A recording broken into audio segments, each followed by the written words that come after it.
en ese hardware, en ese computador, a suplir las funciones del ambiente o esa interfase con lo que nosotros necesitamos. Vamos a seguir adelante y vamos a seguir desarrollando el concepto. EPI encima de la genética. O sea, EPI encima del gen. Pero no implica cambio del gen. ¿Listo? ¿Sí?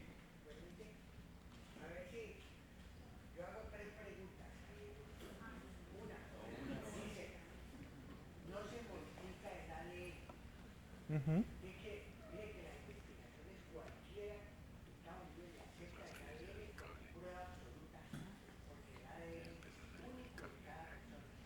Sí.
Bueno, la pregunta al final. Sí, listo. Bueno, entonces vamos a retomar las preguntas al final. ¿Listo? Vamos a seguir. Muchas gracias por tus preguntas. Bueno, entonces, para seguir con desarrollando el concepto, pensemos que todo el tiempo nosotros nos tenemos que adaptar. ¿No? Esta mañana estaba lloviendo y ¿qué hicimos para adaptarnos? Nos colocamos una chaqueta, nos cubrimos con un saco, pero ese es un comportamiento, ¿no? Es un comportamiento que hemos asumido, hemos aprendido, gracias a nuestra inteligencia hemos desarrollado sistemas que nos permiten protegernos del frío. Pero biológicamente nuestras células, nuestros tejidos también se adaptan. Y esas adaptaciones ocurren en escalas de tiempo, que aquí podemos ver desde unos cuantos segundos, milisegundos, hasta miles de años. Entonces, lo primero es que la adaptación hace parte de nuestro ciclo biológico, como especie, como individuo. En segundos y horas tenemos adaptaciones que son fisiológicas. Yo voy a trotar y rápidamente mi corazón comienza a bombear más rápido, se aumenta la frecuencia cardíaca. En cuestión de segundos, ¿no? Eso está ocurriendo, es fisiológico. Entonces, es un proceso que se denomina de homeostasis. Pero hay cosas que ocurren, adaptaciones que tardan más tiempo, meses, años, décadas. Y que implican adaptaciones que van más allá de una generación. ¿No? Esto le llamamos plasticidad. Es decir, tenemos una flexibilidad para adaptarnos a cambios que normalmente son persistentes, crónicos. ¿No? Si yo me alimento 5 años mal, pues esto no duró segundos, horas, días, meses. Durante todo ese proceso en que me estoy alimentando de forma inadecuada, mis células se están, ¿qué? Adaptando. Pero para adaptarse tomaron un buen tiempo. Y digo que hay una plasticidad. Y en este aspecto nos vamos a centrar en esta escala de tiempo, porque es en esta escala de tiempo en la que ocurre la epigenética. Son adaptaciones que toman años, décadas. Y que como dice que son intergeneracionales, hay una posibilidad de que sean transferidas a la siguiente generación. Darwin y la evolución operan en esta escala, centurias, milenios y millones de años. Y es aquí donde ocurren ¿qué? Las mutaciones. Se fijan las mutaciones. Una mutación ocurre y para que esa mutación perdure en nuestra especie, pues tiene que tener una ventaja o algún tipo de ventaja en ese momento, ¿no? Pero eso, para que ella se fije, se requiere una buena cantidad de tiempo. Y esto lo llamamos selección natural, lo que discutíamos de Darwin. Entonces, la epigenética se centra en este aspecto, solamente en escalas de tiempo de años que nos permiten adaptarnos a un estímulo constante. ¿Cuáles son los mecanismos entonces que nos permiten adaptarnos? Si hemos dicho que nuestro ADN en esa adaptación no cambia. ¿Qué significa que el ADN no cambia? Que su secuencia, el orden de los nucleótidos, que son los que conforman el ADN y forman esa secuencia, no cambian. Si cambiaran, ¿qué sería eso? Una mutación. Es si cambiaran. Por lo tanto, sería selección natural en el caso de que representara una ventaja y perdurara en el tiempo. Pero eso no es epigenética. La epigenética la hemos definido como ¿qué? Adaptaciones que me permiten cambiar cómo expreso mis genes. ¿Qué significa eso? ¿Los expreso más? ¿Los expreso menos? ¿No los expreso? O en lugar de tenerlo apagado, lo tengo encendido. ¿Ven la diferencia? O sea que la epigenética funcionaría como un interruptor para los genes. ¿Cuáles serían esos mecanismos? Entonces ustedes, si se acuerdan de su clase de biología, el ADN es una cadena. Son dos cadenas enrolladas. ¿Las ven acá? Esta representación. Y esa doble cadena es extremadamente larga. Y está partidita o partida en fragmentos que se llaman cromosomas. Pero resulta que es tan largo que eso no cabría en el núcleo de una célula es muy pequeña. Entonces, ¿qué hacemos? Tenemos que enrollarlo. Lo enrollamos sobre un barrilito. Este barril es un barril de proteínas. Son proteínas que tienen la forma de un barril. Por lo tanto, la mayor parte de nuestro ADN está enrollado. ¿Van? Estas proteínas tienen colitas. Y estas colitas pueden ser modificadas. Y dependiendo de si la colita tiene una modificación específica, este barril puede unirse con otros barriles y se compacta. O puede separarse. Entonces decimos que esta es una modificación epigenética. ¿Cambiamos el ADN? No. Cambiamos el estado en que se encontraba. Compacto ese ADN o relajado. Otras modificaciones implican que yo puedo colocarle a estas bases unos cambios. Puedo adicionarle un grupo químico. Pero no cambié la base, simplemente por fuera de la cadena le coloqué un grupo químico. O sea, lo etiqueté. Esto es otra modificación epigenética. Y la tercera gran modificación son unas moléculas que se llaman ARNs. Son más complejas para explicarles cómo funciona la epigenética, pero es el tercer actor. Tenemos ya 3 actores. Pero entonces uno dice, bueno, ¿y quién hace esto? Entonces hay unas moléculas que escriben. ¿Qué significa que escriben? El ADN es como un libro. El libro en el cual está la receta de la vida. Pero cuando yo hago modificaciones epigenéticas, no cambio el orden de las palabras.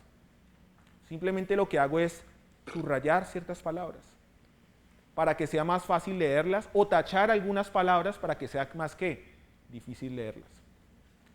Entonces hay unas proteínas que se dice que escriben las modificaciones epigenéticas.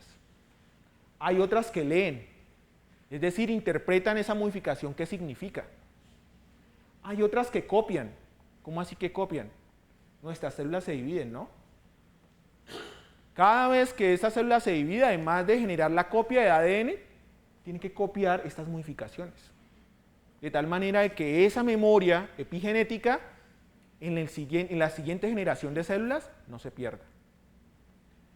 Y hay otras que borran. Entonces esto ya nos va indicando que estas modificaciones, ¿cómo son? Flexibles. Así como se pudieron instaurar por un estímulo, otro estímulo las puede, ¿qué? Borrar. Entonces, es una de las propiedades de la epigenética, nos da flexibilidad. No significa que una vez se establece esta modificación, perpetuamente vamos a tenerla. Si no, no habría adaptación, si no hay flexibilidad para estas modificaciones. Entonces, teniendo en cuenta esto, reunamos estos tres conceptos. El concepto de genotipo. ¿Alguna persona aquí se ha hecho una genotipificación? Que le dicen a uno, vaya, tome una muestra de laboratorio. Son poco usuales, ¿listo? Pero cuando uno dice un genotipo, ¿de qué estamos hablando? De todo el ADN, lo que heredamos de nuestros padres. El cariotipo es cuando vemos los cromosomas. Ahí vemos la parte gruesa, no vemos la secuencia. Y normalmente es a través de microscopía. Aquí necesitamos medios químicos para conocer la secuencia a nivel molecular, mucho más pequeño. ¿Listo? Pero entonces yo cuando digo que una persona tiene un genotipo, todos tenemos un genotipo. Pero cuando digo que una persona tiene un genotipo, me estoy refiriendo básicamente a que tiene una secuencia de ADN particular. Lo que decía el señor, todos somos diferentes desde el punto de vista genético, ¿no? Lo que nos hace diferentes es el genotipo. ¿Y qué es el genotipo? Pues la secuencia de ese ADN. Tenemos en este extremo de acá algo que se llama fenotipo. Y el fenotipo es más variado en definición, porque yo podría decir que es la característica morfológica. ¿Qué es eso de morfología? ¿Cómo me veo? Mi forma. Mi cabello es negro, mi piel es blanca, soy narizón, tengo la boca pequeña. Eso es la morfología y se llama fenotipo. Pero también yo podría decir de un fenotipo funcional. Por ejemplo, hay unas personas que son más rápidas que otras son más inteligentes, otras son hiperactivas, ¿no? Eso sería algo funcional, ¿no? Depende de las funciones, decimos que es fisiológico. Hay otras que son celulares, o sea, más pequeños, nos vamos a las células. Entonces, hay diferencias en nuestras células bioquímicas. Hay gente que tiene la glucosa más alta, hay gente que tiene la glucosa baja, intermedia. Todo eso se puede reunir en algo que se llama, ¿qué? Fenotipo. Si me dicen fenotipo, ¿fenotipo de qué? De los ojos, de mis células de la boca, de mi glucosa, del ácido úrico. Eso se podría incluir ahí en el fenotipo. Pero a uno le interesa esto mucho porque es lo que uno siente, ¿no? Es lo que uno puede percibir. Normalmente nosotros vemos son fenotipos. Nosotros no vemos el genotipo. Lo que vemos es la ¿qué? La consecuencia del genotipo. La consecuencia de haber heredado este ADN en nuestros padres. Pero si ustedes ven en la mitad, aparece esto, que fue el concepto que este señor Conrad Warrington desarrolló hace más de 60 años, epigenotipo. ¿Qué significa eso? Que no solamente es la secuencia del ADN la que determina el funcionamiento, la forma de nosotros, la forma como nos comportamos. También hay factores ¿qué? Ambientales. Y en factor ambiental no es el aire contaminado, el agua contaminada, no. Entra todo esto y hasta más. Dieta, sedentarismo, qué medicamentos consumimos, qué tanto nos exponemos al sol, si sufrimos traumas, si hemos sufrido de hambre en una época de nuestra vida, si estamos en un sitio cálido, en un sitio frío. Todos estos pueden ser considerados factores ambientales. Pero miren la flecha cómo nos muestra. Que esto es lo que forma ¿qué? Nuestro epigenotipo. Y el epigenotipo a su vez forma ¿qué? El fenotipo. Por lo tanto, podría uno, por simple igualdad, decir que el factor ambiental moldea el fenotipo, moldea las características morfológicas, funcionales. Y si moldea eso, es capaz de moldear también ¿qué? Nuestra salud. Uno, por simple experiencia, uno sabe que si uno se expone mucho al sol, pues tiene más riesgo de desarrollar ciertas enfermedades, que le aparezcan manchas, cáncer de piel, etc. Pero uno nunca se da cuenta es que estos factores ambientales están cambiando algo en nuestro material genético. Están cambiando nuestro epigenotipo. Y este a su vez va a generar unas consecuencias funcionales que si son buenas, pues van a mejorar nuestra calidad de salud, o si son malas, nos pueden aumentar el riesgo de desarrollar una enfermedad. Entonces ahí entra lo que preguntaba el señor, ¿cómo así que el ADN no importa? Sí importa. Pero resulta que el ADN no está solo. El ADN depende ¿de qué? Del epigenotipo. Y este depende a su vez de cómo vivimos. Todo esto representa el cómo vivimos. Pero ¿se acuerdan que habíamos dicho que esas adaptaciones no eran de días, no eran de horas, ni de meses, sino de qué? De años. Entonces no es que yo me coma el pastel más grande hoy y mi epigenotipo cambió. No, pero si yo me como el pastel 2 años seguidos, claro, muy probablemente ese estímulo constante lleva a que este epigenotipo, esas marcas, comiencen a cambiar. Y si cambian, pueden tener un efecto en el fenotipo de esa persona. ¿Vamos? Bien. Esta grafiquita me encanta porque les muestra todo lo que nosotros hemos vivido. En algún momento estábamos separados, espermatozoide y óvulo. Formamos una sola célula, el cigoto. A partir de ahí formamos un embrión, un feto, fuimos un bebé, unos adolescentes, adultos, y algunos que ya se encuentran en la tercera etapa, pues estarán disfrutando de la vejez, ¿no? Entonces, yo les hago una pregunta, ¿será que nuestro ADN desde aquí hasta acá cambió? ¿La secuencia de ADN, el genotipo? Muy probablemente, a menos de que uno haya tenido ciertas exposiciones a agentes mutagénicos, nuestro ADN no ha cambiado mucho. Es casi 100% idéntico al original, cuando comenzamos acá. Pero nuestra percepción de nosotros en estas diferentes etapas nos indican que nosotros hemos cambiado. Yo no me acuerdo de esta etapa, ¿no? Pero sé que la viví, que en algún momento estaba en esa etapa. Entonces lo que hemos venido desarrollando sí nos lleva a pensar de que si no cambió nuestro genotipo, sí debe cambiar ¿qué? Nuestro epigenotipo, nuestro epigenoma. Las marcas epigenéticas debieron cambiar. ¿Y cómo me doy cuenta? Pues simplemente me inspecciono físicamente, ¿no? Mi fenotipo externo ha cambiado. He cambiado de peso, he cambiado de estatura, he cambiado de color de piel, mi cabello ha cambiado. O sea que eso finalmente se traduce en que parte de lo que he vivido, de las experiencias que he vivido, han cambiado algo de mi material genético, no la secuencia, pero sí el epigenoma. ¿Vamos? ¿Y por qué recalco tanto estas etapas tempranas? Porque en estas etapas tempranas es cuando es más sensible nuestro epigenoma a las adaptaciones. Entonces, ¿qué significa eso? Que si yo por aquí estaba desarrollándome en la etapa intrauterina y mi madre fumó tabaco, no consumía una buena cantidad de alimentos, pues lo más probable es que eso que está haciendo la madre esté cambiando el ambiente ¿de quién? Del feto. Y hemos venido diciendo que el ambiente es el que determina a quién, el epigenoma, el epigenotipo. Pero en esta etapa es especialmente crucial, ¿por qué? Porque es que ese epigenoma se está formando. Aquí hay unas etapas en las que casi se borra toda la experiencia pasada de estas células, del espermatozoide y del óvulo. Toda esa información epigenética puede ser borrada, la mayoría. Pero si yo comienzo a tener un ambiente desfavorable, pues esas adaptaciones epigenéticas que buscan que uno se adapte, pues van a comenzar a aparecer.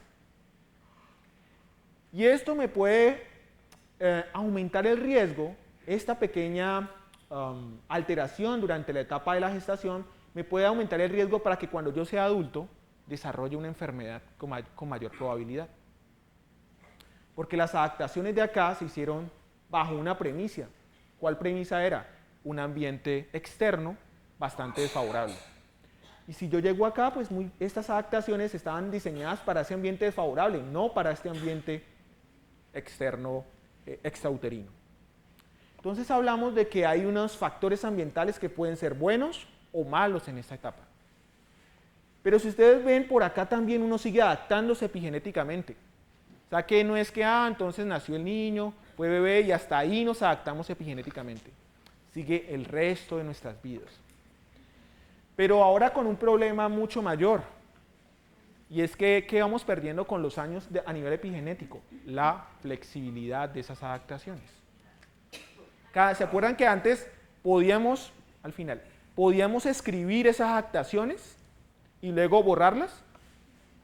Pues resulta que ya en esas etapas es cada vez más difícil escribir nuevas adaptaciones, nuevas marcas, y es cada vez más difícil borrarlas. O sea que prácticamente me voy quedando con ¿cuáles? Con las de acá, con las de este periodo. Los primeros, la vida intrauterina, los primeros años de la vida extrauterina y la adolescencia. Son como ventanas en las cuales usted se adapta mucho a nivel epigenético. Luego ya esto decrece, se mantiene, pero ya muy, muy poco flexible. Entonces eso nos indica que no es lo mismo adaptarse tempranamente que adaptarse tardíamente a nivel epigenético. Entonces uno dice, ¿y cómo saben tanto de eso? Entonces hay que plantearse que en la historia de la humanidad han ocurrido eventos bastante lamentables. Uno de esos eventos lamentables fue la Segunda Guerra Mundial. Muchas personas murieron, pero otro gran número de personas sobrevivieron. Sobrevivieron en condiciones infrahumanas. Parte de estas condiciones se dieron en Holanda, cuando iba a finalizar la guerra. Se congelaron los ríos, estaban rodeados por el Tercer Reich y no llegaban alimentos. Pues obviamente en una población normalmente hay niños, embarazadas, hombres, ¿no? En esta etapa entonces las embarazadas redujeron drásticamente el consumo de alimentos, de calorías. Obviamente, pues muchas lograron tener a término a sus hijos. Estas eran las condiciones, muchos niños llegaron a estar durante ese periodo.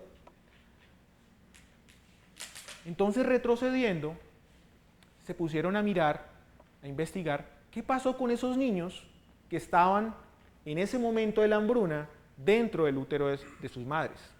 Ahora tienen alrededor de 60, 70 años. Y comenzaron a compararlas con niños que nacieron en la misma época, pero que no habían padecido sus madres la hambruna. ¿Qué encontraron? La mayoría de estos niños habían desarrollado diabetes, obesidad, hipertensión, tenían problemas de hipercoagulación en su sangre. Pero es que, ¿cuál era la diferencia con los otros niños? Básicamente que ellos sufrieron una restricción calórica justo cuando estaban a nivel exacto. Y comenzaron a mirar marcadores epigenéticos y efectivamente encontraron que estos niños tenían marcadores que los otros niños no poseían. Entonces es la primera evidencia de que en humanos ocurre, porque siempre queda en la sombra de que muchos de estos experimentos se hacen en animales. Pero cada vez nos damos cuenta que esas adaptaciones son reales en humanos y que ocurren todo el tiempo, solamente que no teníamos las herramientas para entenderlas. Y como no las entendíamos, pues para nosotros pasaban desapercibidas, ignoradas. Y así hay muchos más estudios con hambrunas en China, en Irán, que muestran los mismos resultados. Disculpe, ¿qué es un marcador epigenético? Un marcador epigenético es, yo tengo que saber dónde ocurrió el marcador. Nuestro genoma es tremendamente grande, ¿no? Entonces, seleccionar o encontrar el sitio en el que ocurre esa modificación se convierte en un marcador, ¿no? Si yo tengo un marcador que sea, por ejemplo, el gen de la hemoglobina, y yo quiero ver qué modificaciones ocurrieron en ese gen, epigenéticas, se convierte en un marcador, porque puede predecir o está asociado con el desarrollo de alguna enfermedad. Entonces, nuestro genoma está plagado de marcadores epigenéticos, porque hace parte de todo un programa normal. O sea, no quiero que piensen que la epigenética es algo malo. Hace parte del programa normal del desarrollo del ser humano y de la mayoría de las especies. Pero también ahí está algo de lo que nos tienes ahora con la exposición al sol. O sea, una persona que ya sufre de cáncer y si ha expuesto mucho, entonces es un marcador epigenético. Lo que pasa es que el cáncer tiene varias etapas, entonces hay que tener cuidado. Bueno, si alguna... Claro, nosotros, mira, entendamos que la epigenética responde al ambiente. Si yo soy una persona que me expongo al sol, la epigenética busca que yo me adapte a la exposición. No es que, no es que vaya a estimular la formación de cáncer. Me adapto porque me estoy exponiendo más. Entonces voy a activar unos genes y voy a inactivar otros para adaptarme a esa exposición. Lo mismo que cuando yo comienzo a consumir elevadas cantidades de azúcar. Mi cuerpo inicialmente no es que, ay, me voy a volver diabético porque estoy consumiendo mucho azúcar. No, nuestras células tratan de ¿qué? De adaptarse. Esas adaptaciones implican cambiar cómo se expresan nuestros genes. Y cambiar esa expresión de nuestros genes implica, en muchas circunstancias, cambiar la epigenética de esos genes. ¿Listo?